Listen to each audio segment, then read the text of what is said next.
एक ॿी अहम ख़बर है वहाँ शेयर कयूं पिया। टंडो जामी ज़रई यूनिवर्सिटी जो सिक्योरिटी गार्ड पुरस्कार नमूने फौत थी वियो आहे। ज़रई यूनिवर्सिटी जी ज़मीन में चौकीदार मुर्तज़ा पसियो जो लाश मिलियो आहे। अफ़सोसनाक ख़बर वहाँ शेयर कयूं पिया। टंडो जामी ज़रई यूनिवर्सिटी जो सिक्योरिटी गार्ड पुरस्कार नमूने फौत थी वियो आहे। ज़रई यूनिवर्सिटी जी ज़मीन में चौकीदार मुर्तज़ा पसियो जो लाश मिलियो आहे। अहम ख़बर वहाँ ॾियूं पिया। टंडो जाम जिते ज़रई यूनिवर्सिटी जो सिक्योरिटी गार्ड पुरस्कार नमूने फौत थी वियो आहे।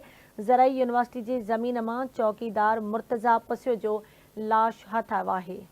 टंडो जाम में ज़रई यूनिवर्सिटी जो सिक्योरिटी गार्ड पुरस्कार नमूने फौत थी वियो आहे। ज़रई यूनिवर्सिटी जी ज़मीन में चौकीदार मुर्तज़ा पसियो जो लाश मिलियो आहे। तफ़सील मालूम कंदासीं टंडो जाम आवाज़ जी रिपोर्टर अज़हर लोची खां। जी अज़हर, कहिड़ा तफ़सील आहिनि इन हवाले सां आगाह कजो।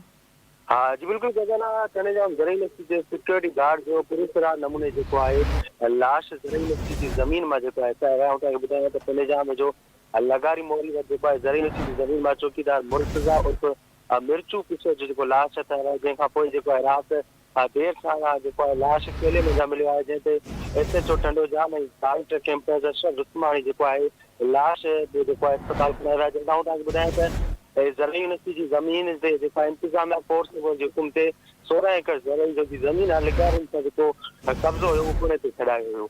जी ठीक है, मुझी मेहरबानी अज़हर अपडेट करण लाइ।